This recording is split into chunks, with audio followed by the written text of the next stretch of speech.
If you just started training longsword and sparring with it, or you've been already doing it for quite a while, there are 6 specific mechanical mistakes that you're doing that are quietly destroying your performance in sparring. And you might not even know that you're making at least one of them. When you get into sparring and you feel the pressure yourself, these mistakes will show up in your moveset if you don't fix them now.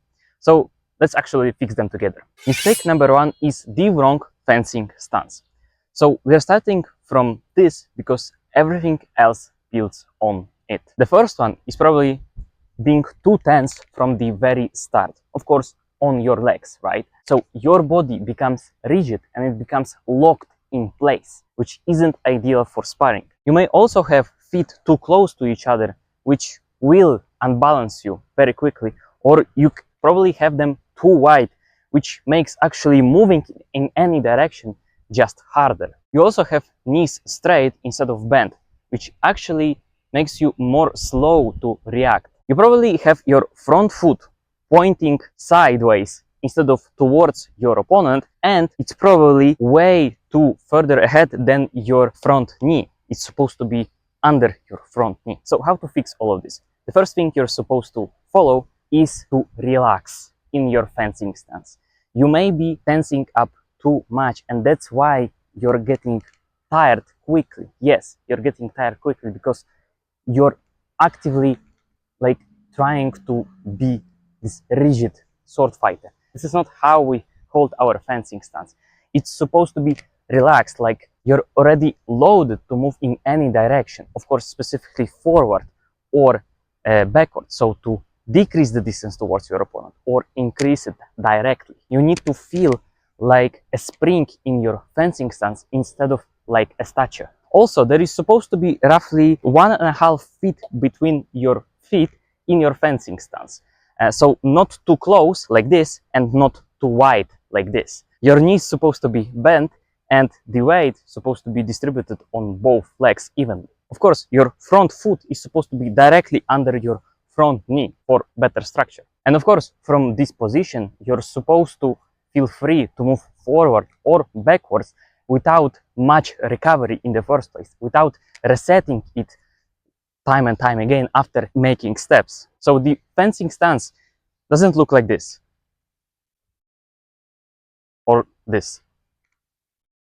No, it's your structural stance, also when you're taking the shuffle steps at least. So the sparring consequences is that if your stance is bad, then every other mistake is amplified because of it. So if you don't get it right, you will be already behind in exchange before it even starts. But before I move on to the second mistake, I want to introduce myself. If you don't know me yet, hi, I'm Michael Kozin, and I've been training longsword for more than 2.5 years through actually sparring and competing in tournaments. I see these mistakes constantly in new members, in my sparring partners, and even in my own early training, and sometimes even right now.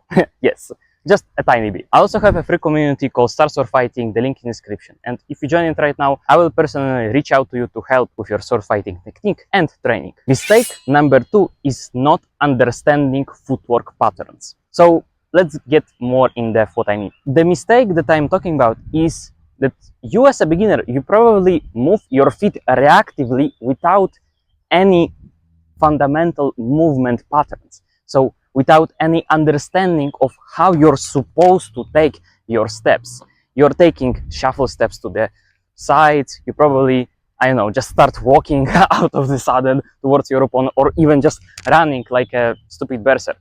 No, let's actually get this straight. Your movement probably becomes insufficient when the actual pressure of sparring starts, right? What is the fix? The most important part from it all for you to understand is that any step starts from your fencing stance and it ends in your fencing stance, no matter which side you're moving to. And also, there are 2 main footwork patterns that we are using even with longsword. The first one is called the shuffle step, what I already shown you in the previous mistake, which is this. To make a shuffle step forward, you start in your fencing stance, even without a longsword. It looks like this. To move forward, if you start with the front foot, and you just take a step forward without dragging your feet on the ground like this. To move backward, you start with the back foot and you just take a step backward while maintaining the proper structure, while being, of course, still upward with your chest, without leaning forward and without wobbling around. Trying to, of course, remember to keep your knees bent. And the second main footwork pattern is the lunge. And the lunge specifically is an explosive strike plus footwork integration with full commitment. Of course, with the intention to hit your opponent when you're doing it. But also we have two supplementary footwork patterns, which are passing steps, which look like this, which are more structured, more controlled than just walking, because when we're walking, of course, these are these passing steps. But starting from your fencing stance, it's more controlled, right? It reaches further than the shuffle step, but the whole action takes a bit more commitment to start and to finish. And the last one is the flash. So let me show it to you. The flash is the most fully committed strike plus footwork integration, which is just running towards your opponent with a cut or with a thrust, but it's more controlled than just running. It's supposed to be very explosive, and starting it from the fencing stance isn't always good. Usually you would need to build some sort of forward momentum with preparational footwork, such as taking a shuffle step and then doing the flash. So if you train each and one of these four footwork patterns slowly, with precision, with control, then you will get further ahead. And the one thing that you're supposed to remember about this when you will be drilling them and training them is that slow is smooth and smooth is fast. So don't do all of these footwork patterns as quickly as possible to look as flashy as possible. You cannot train good footwork with full speed from the start. Just believe me, don't do it. So what is the sparring consequences of having bad footwork or not understanding it? Your bad footwork always means that you'll be in the wrong position. You'll be always too close to your opponent, or you will be always too far from your opponent to punish him for his bad actions. And you also will be at the wrong angle towards your opponent. Your blade work technique can be perfect, but if you don't have any footwork skills whatsoever, it will just crumble very quickly. Your perfect blade work technique won't matter if your feet aren't where they need to be. Mistake number 3 is the wrong guard position. This one is fun, at least for me. So beginners tend to choose or specifically fight in weird but flashy guards, such as the window guard or Womtak or Posta di Donna if you're using Fiore for it, or Fool's Guard or Long Tail Guard. All of these guards look impressive, but they leave you exposed, which isn't ideal. Any of these extended guards are too slow to react from, because the guards aren't rigid, static positions of your sword. You are supposed to move between your guards. From all of these huge positions, you will be recovering too slow. You'll be always too slow to react to any sort of pairing, so defense, or even when trying to attack from these positions yourself. Any of these attacks will be telegraphed. So what is the fix for this? For the beginners specifically, but also for any type of swordsman, the best versatile guard there is the short guard. So Posta Breve if you're using Fiore, or a more forward position of a Flug if you're using German tradition for the names. This guard sits close to the center of your body, and also it's not extended fully. You have the potential to attack from this position with a cut or with a thrust, but if you're a beginner, just use cuts without thrusting at least. And also from the Flug, so from the short guard, you're already closer to parry your opponent to any of the sides. This guard isn't too extended, so any attack that you do isn't telegraphed, but also this guard keeps you more protected while you still trying to build your reactions. So what is the sparring consequence of not having a good guard? Let's say the wrong guard at the wrong moment will always leave you exposed. You will always be too late to parry your opponent's strike, or you will be always too late to execute an attack which will connect with your opponent. The short guard keeps your options open, so you have the best from the both worlds. So you can quickly attack from this position, but you can also quickly turn it into defense. So both attack and defense are just one small movement away. Mistake number 4 is defense without footwork. This one surprises beginners the most. When an attack comes at you, you as a beginner just try to defend it with your sword, which of course isn't incorrect, right? The actual technique is called parrying with the proper structure, but you probably parry it while still staying in place. You don't have any backward movement whatsoever when you're trying to parry your opponent. So you give yourself no time to react properly to any sort of attack. Of course, the parry becomes rushed, so it's incorrect, or it's too slow to actually get the cover right with structure, and it just often fails. Even if your parry works by any chance while staying at place, you're in no good position to riposte back. So what is the fix? It's very obvious, right? Every parry should be taken also with a shuffle step backward. When you see an attack coming from your opponent, which would usually decrease the distance to you when he's striking, you as a defender supposed to understand that if you take the shuffle step backward while parrying, you give yourself more time to make a good, strong parry. And also the shuffle step backward takes you halfway through the danger zone of the reach of your opponent. And from there, your parry has room to work. You can choose your target. Could be the high target like a head or a hand or even a thrust to the chest, or it could be even a leg if you parried it first with a shuffle step backward, and then you also take a shuffle step backward to still strike while also getting out of any afterblow distance. So defense is not just the blade, it's the blade and your feet working together, just like when you're striking, because defense in sword fighting is as proactive as your strikes with footwork. So the sparring consequences is that most beginners stand in place when they're trying to defend themselves from a strike, which leaves them very open for any sort of compound strike action. This is the reason that most beginners just eat hits that they could have just avoided entirely. Remember, when you're parrying, move also to the back, and your reactions will double instantly.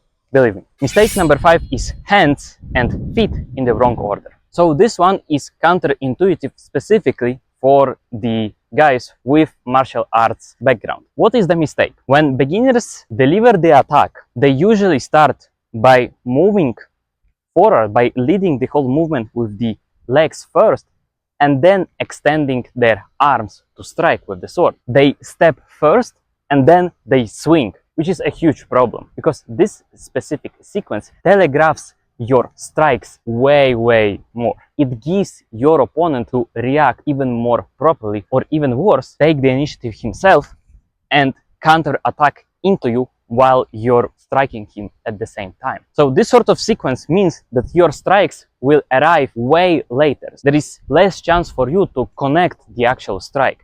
Remember that the longsword is quite a huge thing. It has a huge reach potential, but it needs your proper sequence. And you also need to remember that not every attack that you commit is always supposed to connect with your opponent, if that makes sense.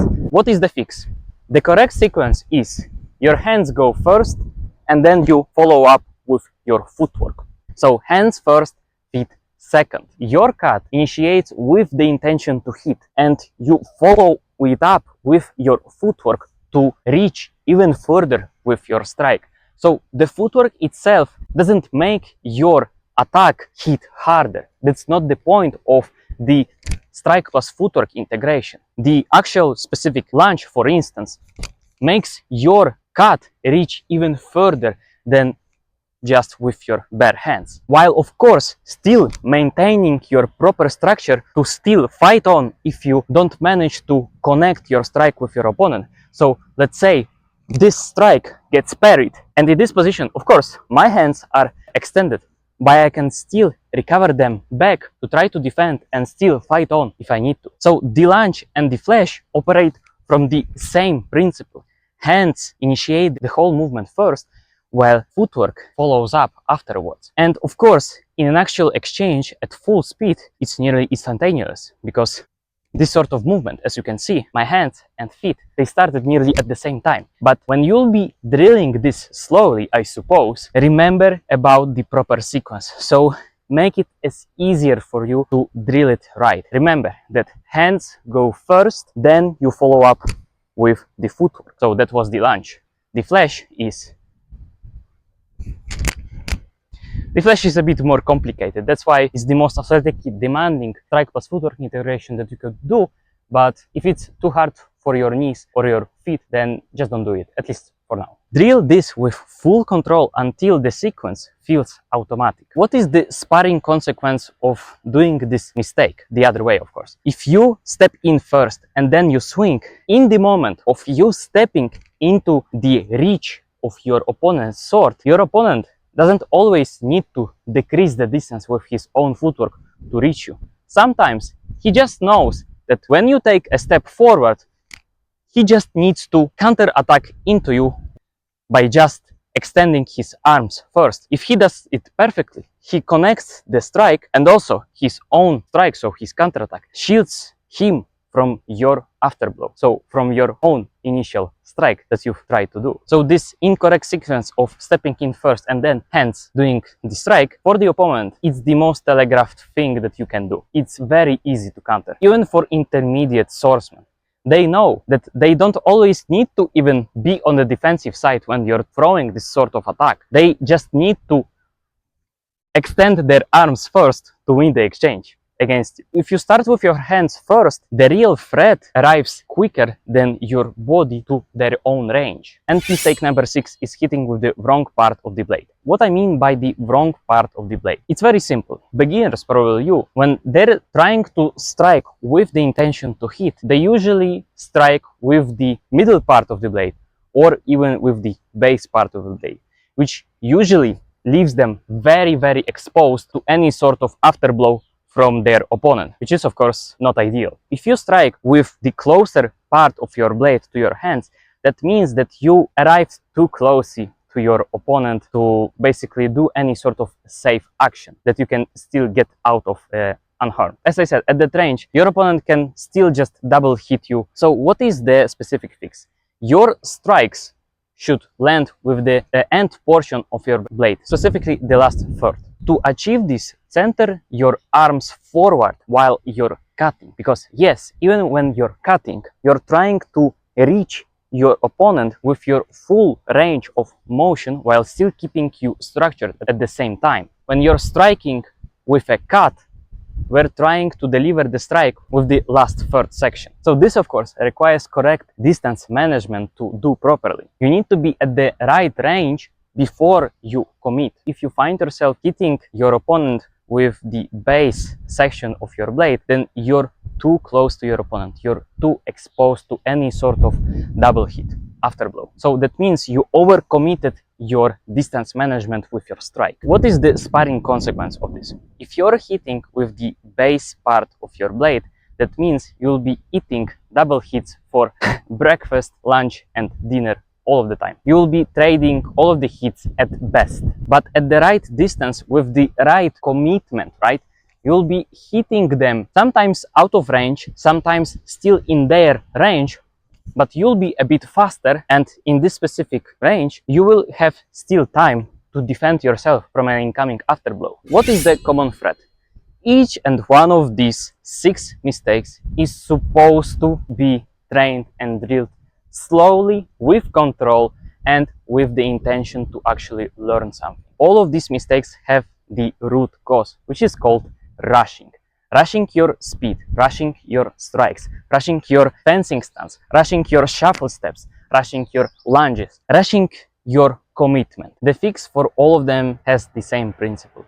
Slow down, my man. Slow down, all of it. Even if it hurts you in an ego way, you're supposed to slow down and do it, like build it from the ground up. So being honest with you, you don't have the right to add on the speed to your drills, at least for now, because you clearly know you struggle with these specific mistakes. You need to drill it slowly to let your biomechanics feel automatic, because in actual sword fight, so in actual exchange, you as a beginner at least, you don't have time to think, you only have time to react properly. And by drilling slowly, this is how you can actually parry your opponent properly or reach your opponent while still being just out of range. Under the actual sparring pressure, your body defaults to what it's been training for real. It doesn't default to what you have intellectually inside of your brain, if you know what I mean. Fix all of this slowly. Fix all of this deliberately. And when the pressure is on, they will be there. You don't rise to the level of your intentions in sparring. You fall down to the level that you've been training all along. So all of these are 6 mistakes. All of them are fixable. So remember to start from your fencing stance, because everything else builds on top of it. If you want my help in fixing these specific mistakes properly, then come and join my free school community, the link in the description, called START SWORDFIGHTING. If you join it right now, as I said, I will personally reach out to you to help with your sword fighting, drilling, technique, even if you're a complete newcomer to this sport. So I don't bite, just go there and find me there. And if you like this content and you want to support me and the entire channel, join the Vanguard group of this channel, give me a super thanks or just a thumbs up, leave a comment, and remember to subscribe, because most of you guys don't subscribe to my channel. Of course, all of the YouTube stuff that you already know about. And yeah, and remember, always take the initiative.